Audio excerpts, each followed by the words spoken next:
Welcome to the Especially for Athletes podcast, where we explore essential principles that empower athletes to learn life's most valuable lessons through sports.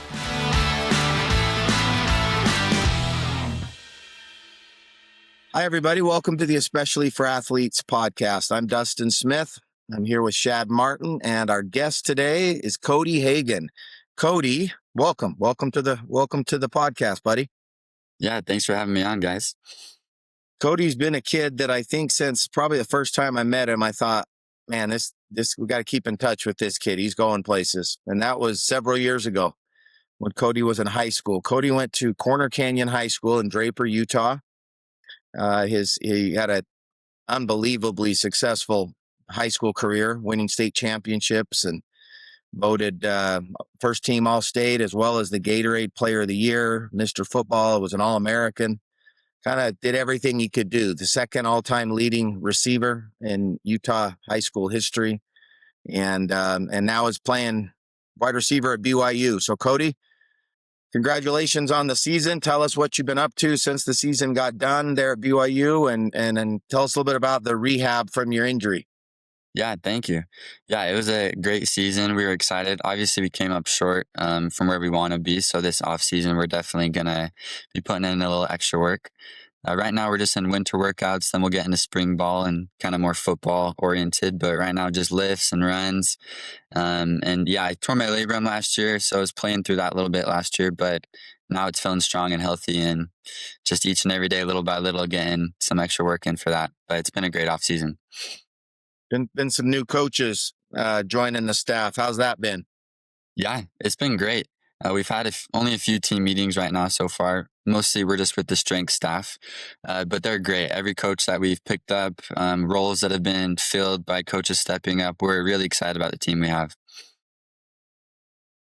And Cody, after you graduated high school, 4 or 5 years ago, and then you went on a 2-year mission for the Church of Jesus Christ to California. Came back. How long did it take you? Because I know in the athletes that I work with, it can take a second to get your body back ready for football shape. How long did it take you when you got home to be able to go out and run and cut like you used to? Man, I want to say like 3-4 months, but to be honest, that entire year is just a little bit different than what you're used to.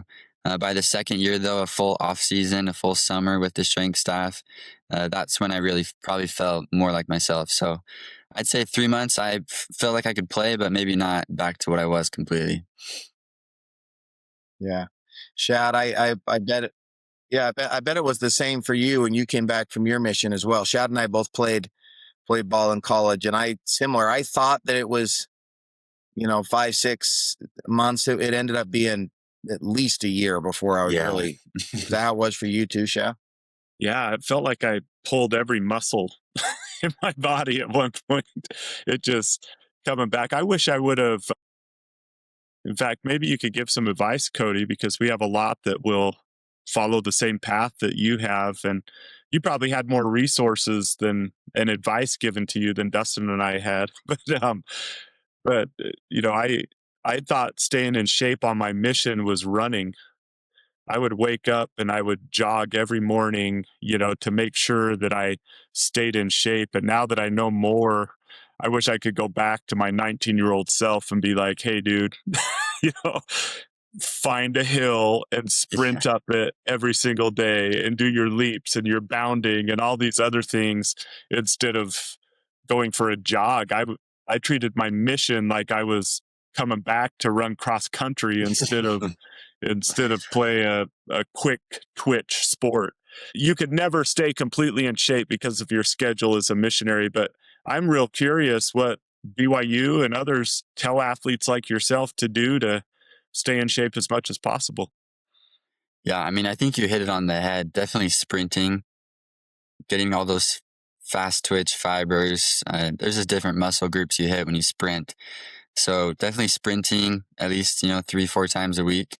And then trying as much as you can to do some Olympic lifts like power clean, some of those more explosive movements. So they gave me, a rough draft of what I should try and do. But in the end, it was just waking up a little earlier than everyone else and trying to do as much as I could every day. Especially the last 3-4 months, really hitting it hard.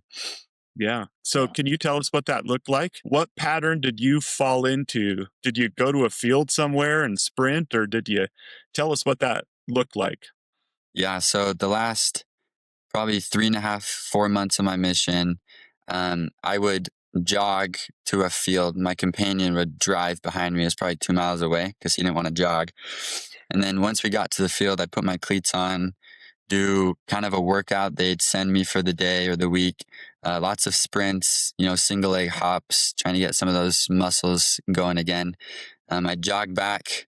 I was probably getting up about 5:15, 5:30, so like an extra hour to run.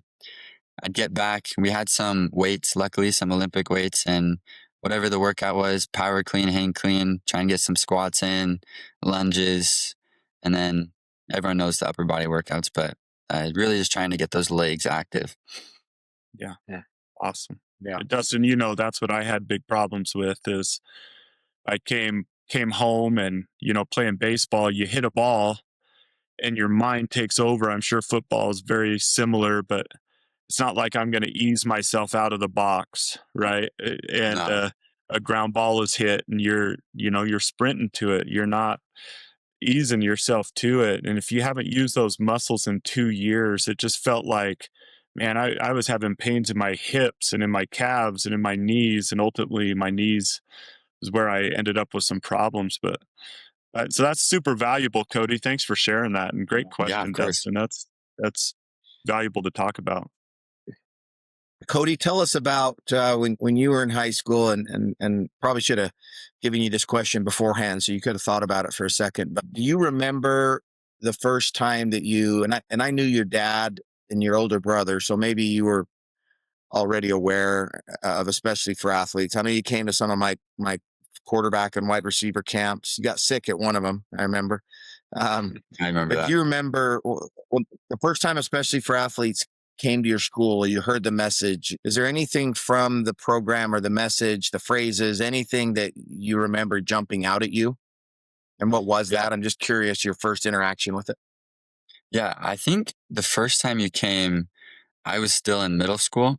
And then you came again later, and I remember that time too. But the first time, something that stuck out to me was how you had to go on and the website and like I don't know if you call them pledges or like agreements, Yeah. making commitments that you're willing to follow these standards. And I like that a lot because it made me really think like, I really need to be committed to this. And really just the phrase, eyes up, do the work on the wristbands, got to get in the frame, that you wear, that we always wear. And each time I look down, whether it's at my phone or things like that, it makes me really, really do think to look up in the halls to find someone that's maybe not looking like it's their best day or anything at all to help someone and lift them up. Yeah. Well, thank you, Cody. Obviously, having you be a part of this program, everybody knew who you were in high school because of your successes individually, and then the successes of the team that you played for. That's been extremely, successful the last 10 years or so. But now that you're through high school, you're an adult now, you're in college. Does eyes up, do the work still carry the same meaning? You're not walking in the hallways as much as you did, at a school, but eyes up has a lot of different meanings, and do the work, I'm sure, has I'm not trying to put words in your mouth, but I'm sure you've realized do the work as a high school athlete and student versus doing the work as a college athlete and student. It's a different kind of work, right? Oh, totally. Yeah, just focusing on do the work, kind of like you were saying there. You thought you were working hard in high school and college. It's almost double the amount of time, effort, film study, a lot of extra work if you're really trying to get yourself out on the field. There's a lot more you have to do. So having that reminder to do the work, do the extra work, whatever's necessary to help put you in the best spot possible is definitely a great reminder. That goes to one of our principles, and maybe I could ask a few questions about that. Win the hour. Cody, when we talk about win the hour, we're talking about being focused and intentional about what's in front of you. We live in such a distracting world right now where it feels like you could constantly be thrown off track from what matters to you the most just by being distracted. And we really try to help young people know that if you'll figure out what's the most important thing for this hour and then put your time and energy and effort and focus toward that, you could accomplish a lot more in life. Have there been any lessons that you've been taught in connection with that? You know, you're at BYU, and I'm sure you got a lot of mental performance coaches and incredible football coaches that help you understand the price of being great. Are there any lessons you've learned that relate to that principle of win the hour that you could share? Yeah, no, totally. They teach us, just like you were sharing there, win the hour, to just be where your feet are, be present, give respect to whoever's there, whoever's really sacrificing time to teach you or train you. I mean, we have a lot of things going on here as a student athlete. You have workouts in the mornings, you got your extra work, school, meetings, practices, more extra work. There's an easy tendency to pull out your phone in meetings or not necessarily win the hour, be where your feet are. And so there's a lot of training, a lot of focus on if you want to perform better than most, if you want to be the best, you need to win each hour of each day, really. Cody, let's dive into some kind of not sensitive, but super, sometimes difficult to talk about subjects, I guess. You remember when we came to your school, we talked about social media use and mental health and bullying and suicide prevention and all these different things. And every school that we work with, this is an issue at. I was up at a high school up in well, probably about an hour and a half north of where the three of us kind of reside. And I asked them a question I gave them four options: mental health, bullying, drug and alcohol abuse, and cheating. And I wanted them to kind of rank what they think was the biggest problem at their school. And every time I do this activity, it's interesting to get the responses back, because every single time, except for one, which ironically was at your high school, every time I've done it, everything gets a one vote. So somebody in the room thinks that bullying is the biggest problem at their school, and somebody else will think that drug and alcohol abuse. And then there's another person, what's serious mental health, or it's cheating. Everybody has something is one or two. And and the case was up there. They had mental health and cheating were the ones that most of the kids had at 1 and 2. I remember doing it at Corner Canyon in particular, because it's the only school I've done it at. That was several years ago that this particular example happened. You may have been there then. I don't remember, but everybody had cheating as 1 or 2, which really caught me off guard that every single person had that. And I remember asking one of the admin there, coaches, did you guys think it was that? And they didn't. They thought it was something else. So obviously there was something going on that they needed to look into. But the one that always makes me the most concerned is, I mean, they're all serious. Drug and alcohol abuse, of course, is serious, but the serious mental health, the bullying, those ones seem to really, because that tells me that there's somebody in the school right that very second that we're talking that's probably really struggling, and that there's some mom or dad that are home right now that are probably really struggling and praying that their daughter or their son has a better day. And then we try to help and encourage and motivate these athletes to go and address that. Social media has sort of gaslit all of these problems. And when that became a thing just shortly before we started, especially for athletes, social media was still just kind of working its way into kids. So we didn't talk a lot about it at the beginning.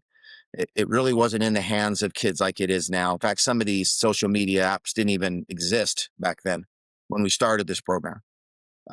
We asked you earlier in this podcast about your social media before we were recording, and you said you didn't have or didn't use Instagram, which I love. Did you in high school? And what pressures or pitfalls have you seen from people, especially athletes, because of the addiction to look at me, follow me, like what I post, retweet what I post?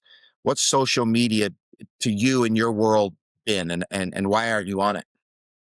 Yeah, I think the number one thing for me, maybe this is kind of twofold, but one side of it, I feel people just get distracted. You're wasting so much time on the app, and so that's that's one of the main drivers for me, so I can stay focused and not have that distraction. But the second fold, maybe to what you're saying more, is I do think there's a negative side where maybe you have friends and they post a picture with all of them together and you're the only one excluded, and it kind of just hurts. It doesn't feel good. And before there was social media, of course, there weren't any of those things going on. And also to that point, maybe you're not getting the likes or the comments, or maybe there are comments, especially as an athlete. You mess up in a game, you do something poorly, and all of a sudden your DMs are just flooded.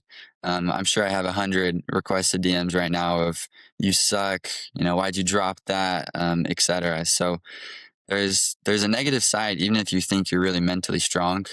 Because I consider myself like strong, right? I think most people would, but when you start reading those comments, they really do deteriorate. Kind of make you feel bad. You don't feel good after reading those. So social media, I think, really does have a pretty negative effect on a lot of mental health issues, especially bullying. That's crazy to Go think ahead, about, Shad. Dustin. Yeah. Just, you know, Cody, as you're talking there, we have another principle of compete without contempt, like compete without hatred. Sounds to me like you've seen not just the side of being on the field and trying to hurt someone or things like that, but there's this weird fan competition stuff. I don't know, even know to call it competing doesn't sound like the right definition because they're in the stands. But They're called losers, is what they're called. yeah, Just what call it would you how it say is. to people who take the time to DM a player, and the guys you play with? Dustin and I play college sports, and I never once approached the plate thinking I'm going to disappoint everyone who supports us right now. Like there's no one on the football field that wants to succeed more than the players do or the coaches do. What would you say to the people who take time to go in someone's DMs when they've dropped a ball or made a mistake or run an incorrect route or thrown an interception or whatever? It take time to go at that person in the way they sometimes do. What would you say to that person? Well, what I want to say is get a life. And what I probably should say more is no one's trying to mess up. We all slip up and make mistakes. And there's no reason to go in, put someone down when I can guarantee you, if someone messes up on the field, they feel worse than you can imagine. And so just going and typing those things and messaging someone, and half my messages are from like dads. It's insane. It really is. But it really does make no sense. But if you just think about what they're feeling right now, you would never want to go and put them down even more. Yeah. So why dads? You mentioned it's crazy because it's dads. There seems to be something about a dad doing that It just throws me off. I can't imagine me as a 40-year-old messaging some 18-year-olds, hey, like, you suck. Like, what? Like, you ever done this before? You know what I mean? And I'm not referencing just myself. There's countless teammates who we just laugh and scroll through these messages of random super fans or super haters from unnamed schools that don't like you. Yeah. Well, part of what I was doing there, Dustin, with the dads, could you imagine? I mean, just someone who has kids saying that stuff to a kid, and if someone came at my kids like that, it'd be so offensive. Anyway. I don't understand it. I don't understand it at any level. Even when you go to a professional athlete, a professional sport, and you've got 30-year-olds that are out there playing. I've never. In fact, I was at a hockey game about a month ago, and at the hockey game where the players sit and the fan, it's a foot apart, but there's a big sheet of plexiglass or something that's between the fan and the hockey player, right? And this guy comes out, and this fan is pounding on the glass. I mean, the hockey player could have put his face to the glass, and it would have been. I mean, it can't be more than 2 inches thick from this guy's hand, right? And he's slapping the glass and yelling at him, and the hockey player just ignored him. And I remember thinking, that guy would never in a million years say or act at all like he's acting if he didn't have the safety of that plexiglass right now. Oh, 100%. Yeah, that fence behind him. And I wish so much that glass had like broken or something, or they could push a button and have it drop and watch that guy all of a sudden just slither into a hole and hide under his seat, because he would have gone from, right, Mr. Tough Guy to just a scaredy cat as fast as he could have. Totally. And right. And so but we say things to people at games that we would never say to that person if we saw him in the parking lot, or in a gas station, and I think, so during the game, I said, I think, so tell me if you guys will go along with this. So we could maybe do this in football too. I said to the guy I was with, I said, I think that every professional hockey player gets one pass that they can use during a game where they can call out that fan that's in the crowd. And that fan has to come out on the ice and fight him right in front of the whole stadium, the whole arena. That. They got to incorporate that somehow. They put Wouldn't it on that be stage. awesome? You just pull it out of your bag. You say, hey, I'm using my card. You right there behind the glass on the ice right now. Yeah, you come put some pads on. We'll try it out. Yeah. All of a sudden, a lot of these dads of that comedian that said he thinks they should introduce something into the Olympics, the control group. And it's just some normal dude swimming, so they can see how elite it's like that's the control group. Is every college athlete gets to pick one in their career, like that guy right there. I want to. Yeah, Cody, you call him down and say, all right, I want you to guard me. We're going to do a one-on-one. You guard me. Totally. I'd love to see that.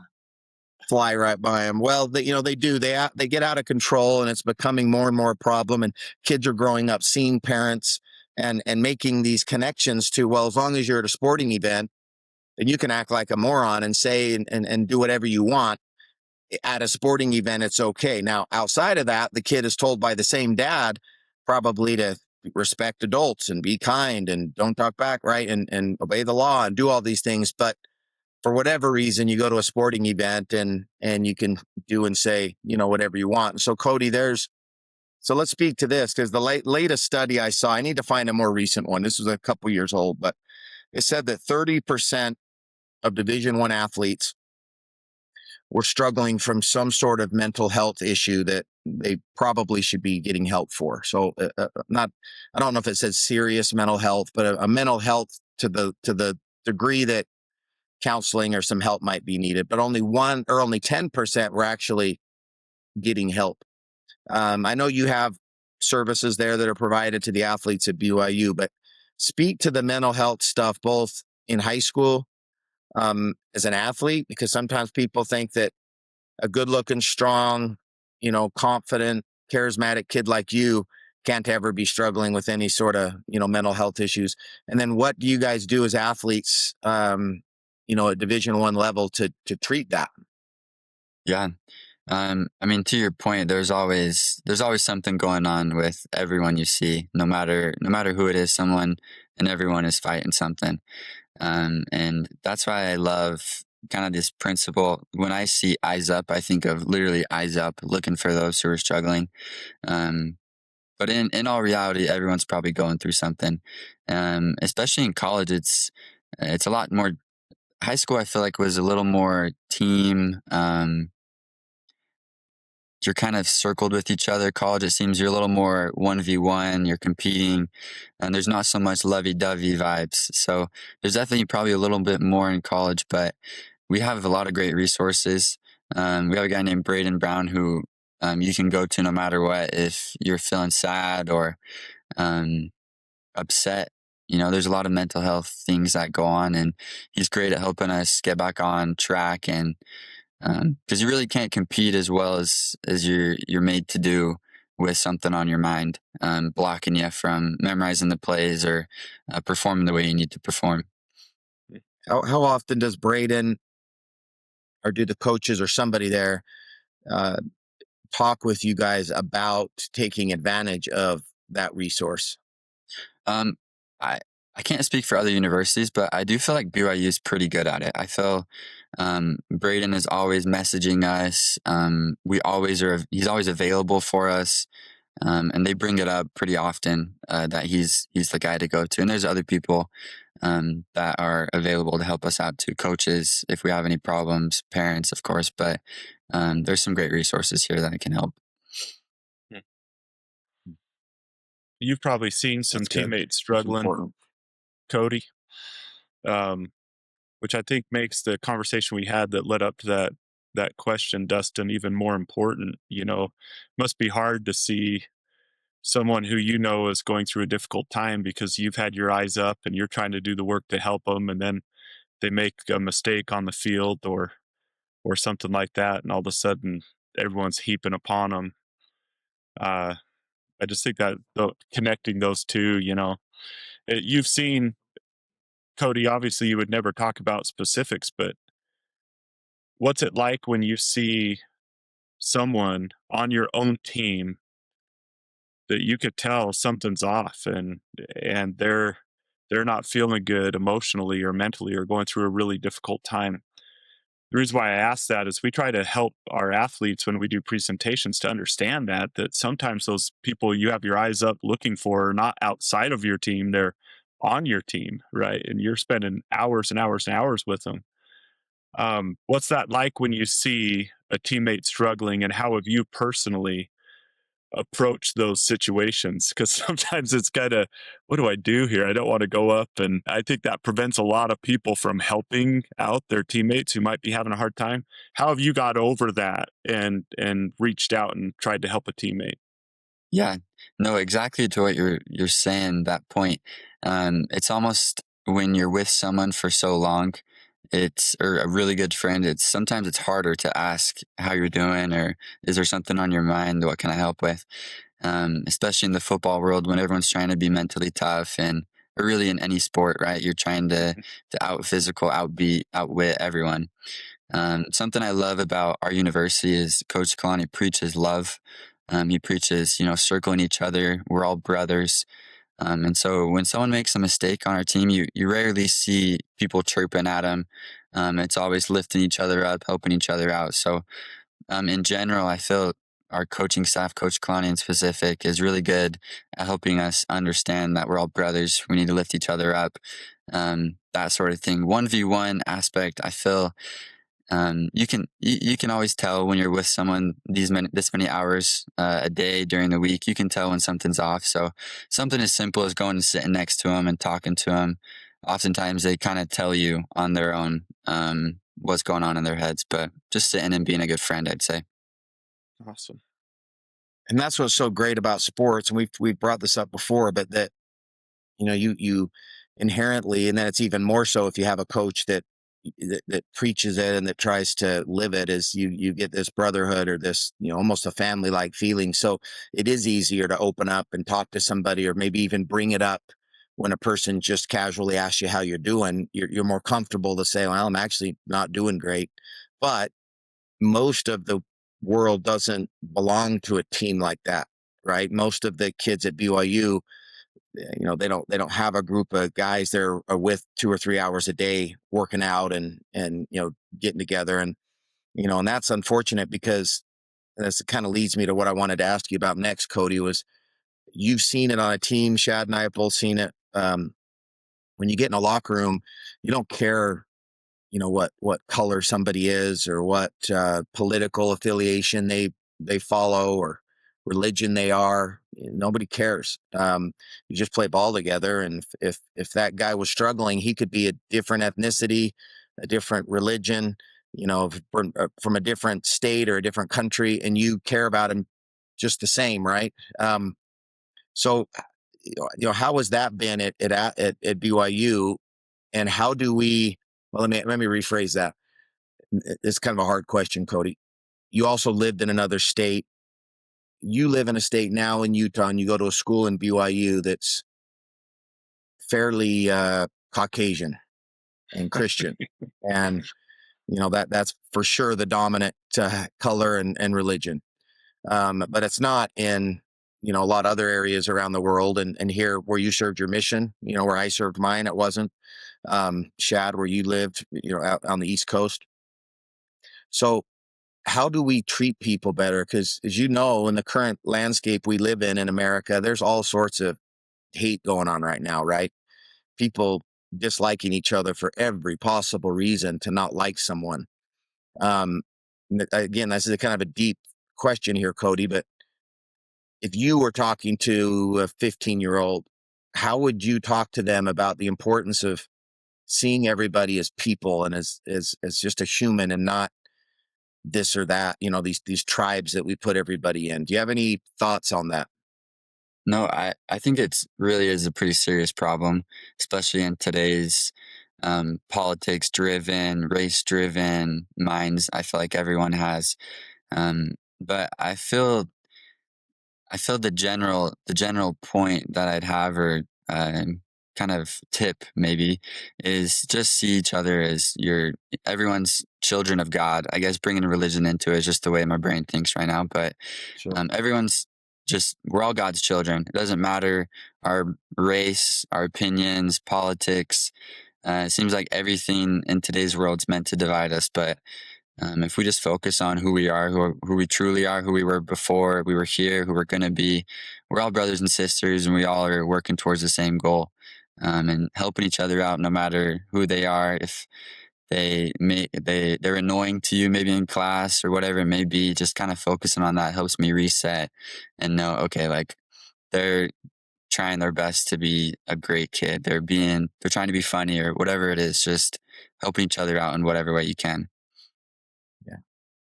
Shad, what I was going to ask you I wanted to get your thoughts on that, because maybe it's just closer to on my mind right now, just because of things I've seen in the news this last week. And I'm always trying to think, okay, well, how do we teach kids that we're going to be in front of that, this isn't, first of all, I don't think the whole world is as bad as we're seeing on the news right now. I think that the very worst is being broadcast all the time, Yeah. but it is what they're seeing. And so we've got to somehow teach them that it doesn't have to be this way. But Shad, how do we use sports to do that? Or can we, I guess? Yeah. So maybe this is a deeper answer than than you want, Dustin, but I've been thinking a lot about what it means to be a peacemaker. Yeah. And I have a daughter who's I've kind of worried about throughout her life, because she's willing to do whatever is necessary, even in our own family, for there to be harmony, right? To bring peace. And sometimes that's good if you're surrounded by good people, but I worry about just someone feeling like the only way to get peace is to submit and agree with everyone else's opinions. And just been thinking a lot about that phrase, peacemaking, that it's a little bit messier than just, okay, fine, I'll submit and I'll agree, so that there could be harmony. That there has to be this coming together and having conversations and really understanding one another, and focusing more on what we have in common and common goals that we have, and that's peacemaking. Submitting and getting harmony is not peacemaking. There are really important things, I think, to consider in the current climate that we're in, even politically, on both sides of the aisle, right? And on both sides of the aisle of any argument, the other side would just love everyone else on the other side to capitulate and to say, oh, you know what? Oh my gosh, you guys have been right all along. And the truth is, I don't think we'll arrive at the best solutions in any issue, whether it's a team issue or a societal issue, if we just focus on giving in so there could be harmony, instead of having tough conversations, focusing on what we have in common, and then working together toward a mutual goal. And to the last part of your question, that's what's so beautiful about sports, right? Cody, I imagine everyone in the BYU locker room is not the same type of person. They do not view things the same, and that there's often conflict in the way we view things. including who should be playing or what we should be running or whatever it might be. But sports always has that common goal of winning. And the best teams come together and say, okay, what do we need to all sacrifice to get to our common goal? And I think we're missing that in our society right now. We're acting like, as Americans, we're two teams competing against each other, when it would be better if we came together and said, no, we're a team that is working toward a common goal. And that's being victorious as a society and having peace and prosperity and doing good for other people. I just feel like we're two teams right now, and we need to come together and be a team. And sports teaches us how to do that. So that's probably longer and deeper than, but I do think it's something important. No, I think I think those are topics that need to be discussed. And look, if you're looking for just a feel good talk about who's going to win the Super Bowl podcast, that's not us. We're a sports podcast, I guess, but the point is to hopefully dive into some things that might make its way to a young kid or to a coach of a young kid so that they could actually maybe have a discussion on some things, because they're at a very impressionable age right now, and things they're seeing are going to stick, and things that we say to them are going to stick. And so if what they're seeing isn't right, or if what they're hearing isn't right, then as adults, and I'd say even as coaches, especially, and parents, but also, Cody, as someone who is deep inside of the spotlight right now, like you are, I wouldn't necessarily say that you have a responsibility, but I would say that you have an opportunity, that you and your teammates have an opportunity to use that spotlight to talk about these kind of things. Because, I can think of my 13-year-old son who, loves to watch college football, that if you were to say something or share something, or he hears from you at his school or something, talk about something of substance like this, he'd probably remember it the rest of his life, and where if dad says it might be, that's just dad, talking again. He's always talking. Yeah, your dad was always talking to you, we're right? those 50-year-old dads in the stands. We don't DM people, but that's who we are, Cody. And Cody, I knew you grew up in a family where, you guys were taught the right way. Your brother was a great athlete. Your dad was a great athlete. I knew your dad from high school. He was a couple years older than me, but I knew of him because he was a good player. Is that something that you think as an athlete that there's, again, I don't want to say responsibility, but do you feel a responsibility as an athlete to be an example? Yeah, no, totally. I think, opportunity is a great way to word it, but I also think it is a responsibility, where there's some light that you have right now. People want to listen, or people look up to you. And I think there's a lot of great opportunities for, a variety of things. For example, this Friday, which is great because BYU is promoting it, our football team's promoting it, but there's a group of us that's going to go to some fifth graders, their class, for an hour, and go hang out with them and go talk to them. Hopefully they have, just like we were talking about, mental health issues or anything like that. You can talk them through anything, why they're sad, or really just make them feel great. And I think it is an opportunity. The time of this opportunity is pretty slim for most people. And making the most of it is something I've been trying to do. Yeah. Dustin, can I ask a question? There's something that I feel like all college coaches are elite in certain areas, but Kalani Sitake seems to have a gift for one area that's really important to our program, and it's this balance between being a fierce competitor and not hating your opponent. In fact, in our presentations this year, we share some of his words from that speech he gave at Rice-Eccles Stadium, that they're our brothers and we wouldn't be here without them. In regard to competing without contempt, without hatred, what have you seen in Coach Sitake and those who work with him? What have you learned about that balance? Because I could also hear him like, they don't know, but they're about to find out. Like, that guy has that fire in him, right? He's a competitor, but then he just seems to have this something that tempers that competitiveness, that it never crosses that line of hatred for opponent.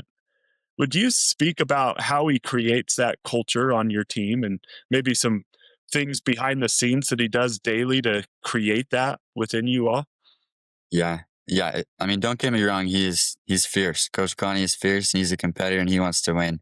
But I think he knows when to have that game mode, but also have another side of things like we were just discussing of love and learn and brotherhood and compete without content.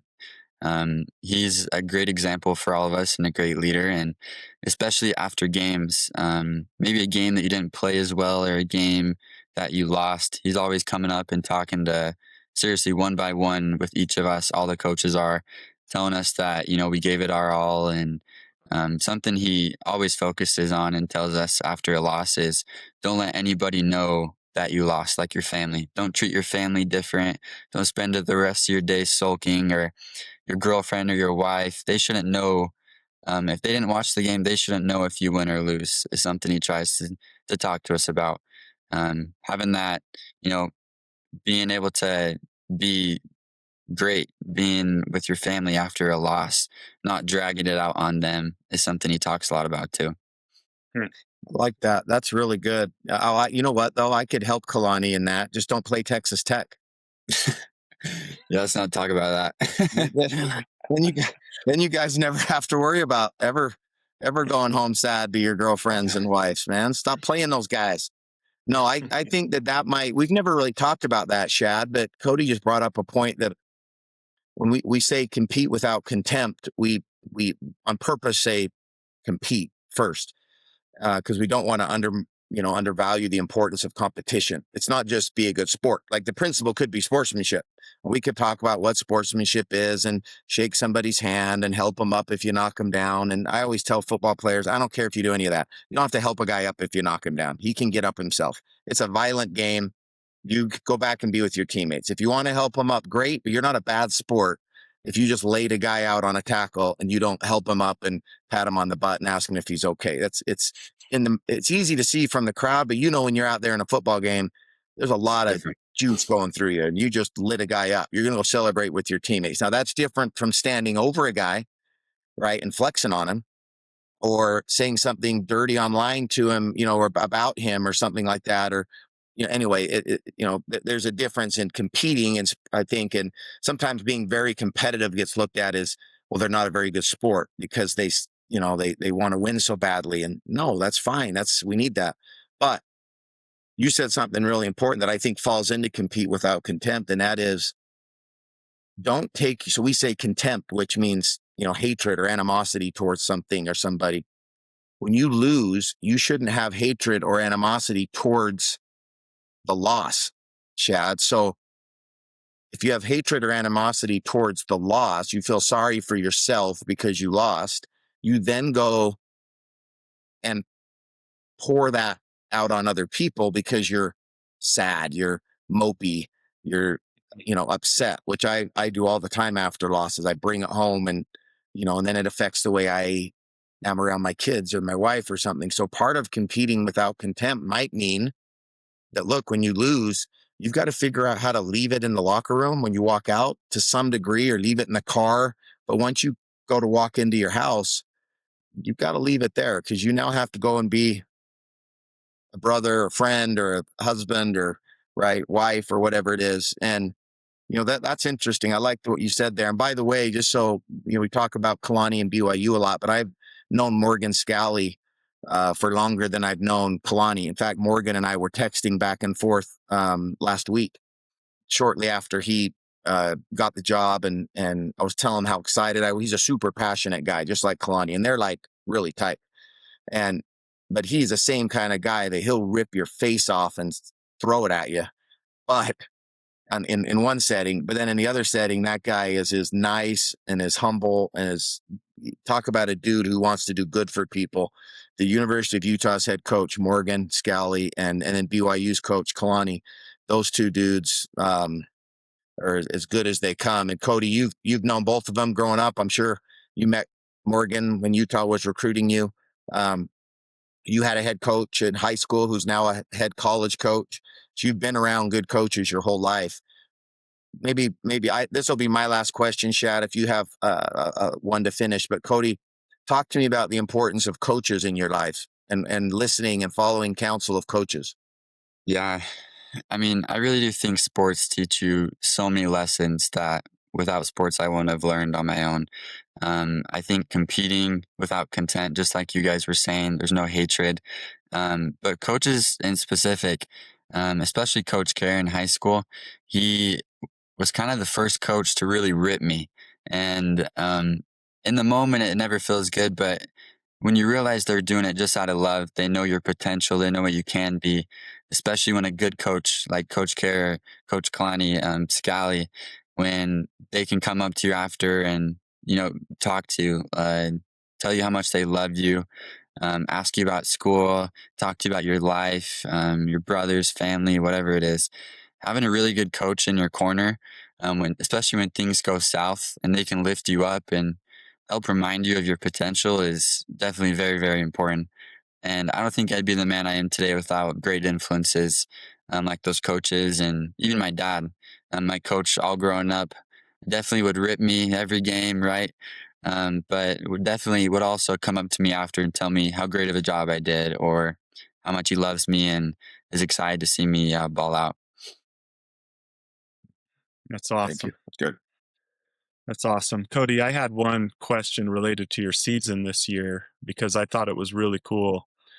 Obviously, you guys were hoping for a college playoff berth, and for much of the season, you were right there in that mix and ran into just a bad matchup with Texas Tech. It just felt like they were strong in all the areas that were bad for them to be strong in for you guys, and but then you lose that conference championship game.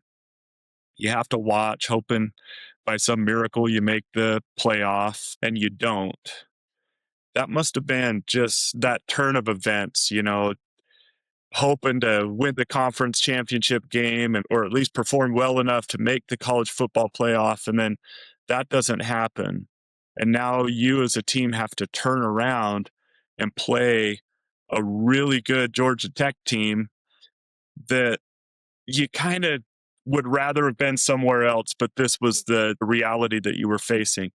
It was impressive to watch you perform as a team, and that's an example of resilience, right? When life doesn't go the way we want it to, we accept our reality and we give our best to it. Were there any moments in that whole episode that I just said that stick out to you, that helped you, that you feel helped you and your team be resilient and prepare for that bowl game or perform well, even though it was a little bit of a disappointment to be there? Yeah, totally. I think there's a part of that is composure. You know, you want to be in the mix, you want to be in that playoff and compete and show who you really are. And I think there's some composure of knowing, okay, honestly, it's out of our hands. We played the best we can, and be the best team we can be with that one loss before that playoff decision. Maybe we don't get what we want, but it really felt like it lit a fire in us, to go and prove what we truly are, right? And in that bowl game, I felt like we all played as a team, and there's a lot of, let's show who we really are. They may not respect us, but let's show them who we really are. I feel like that was the message that was said throughout those last few weeks, and especially this off season. That was enough. That's definitely not the conversation we're having now. Do you really want to do that again, or do you want to go be great? So it's a lot of extra work this off season compared to last season and the seasons before. So we're feeling ready to go. Yeah. It's really cool, Dustin. I've heard you teach a lot. Let failure be your fuel, right? So many people use failure or setbacks as excuses instead of fuel. And so that's cool to hear that. I have one last question, Dustin. Do you have anything to say on that, Dustin? No, I'm good. Yeah, go ahead. I was just going to say, you were involved in one of the coolest plays that anyone's seen twice. But that tornado play, do you know what I'm talking about? Yes. Is that what it's called, the tornado? It's what people call it. I think that's a common term for it. Yeah. You coming from one side and Bear Bachmeyer just turning circles like he's an ice skater and then handing you that ball. What did that feel like when you got the ball and just saw the end zone in front of you, and that's pretty much all you saw? And then you flew. Holy cow, you can fly, Cody. So tell us about that play that will be remembered for a long time. Yeah, we would always joke about it because I ran that play twice and we were 2 for 2. And we kept joking that why don't we run it anymore? But every team knew it was coming after that. But we joke with Bear because he's just spinning circles that he gets dizzy. By the time the play is over, he just stands there and gets his proprioception back and then starts walking again. But no, it's a great feeling. The first game was my first touchdown on that play, and then Colorado had one of those too that put us up in the fourth quarter, and just being able to contribute on a kind of a fun play like that is definitely a big milestone in anyone's mind to help the team and help us get that victory. So definitely cool, definitely great experiences. Well, Cody, listen, man, thanks for hopping on with us. We appreciate you for a lot of reasons. You know, being part of our program for, it's got to be almost 10 years now. And, you know, wanting to wear that wristband, wanting to be an example. You know, I don't know how many guys we have at BYU that wear that wristband now, but we used to have more, but we do have some. But you're definitely the guy we would say is kind of our poster boy of what it means to, you know, be a football player the way that it's supposed to be. You're super athletic, but you're also fierce competitor, kind and humble, and all the things that, you know, an athlete should be. And so watching you grow up, your brother as well, you know, it's been fun for me to watch, and wish you nothing but success, man. Best of luck. Keep that shoulder healthy. And man, look forward to watching you out there scoring touchdowns next year. Thank you. Appreciate you guys for having me and everything that, you know, your program does, and definitely does help lift everyone up. So appreciate you guys. Thanks, man. Well, thanks for joining us. Eyes up, do the work. Thank you for joining the Especially for Athletes podcast. To learn more about Especially for Athletes organization, get a copy of our book, The Sportlight, or to bring our program to your team, school, business, or organization, visit us at especiallyforathletes.org.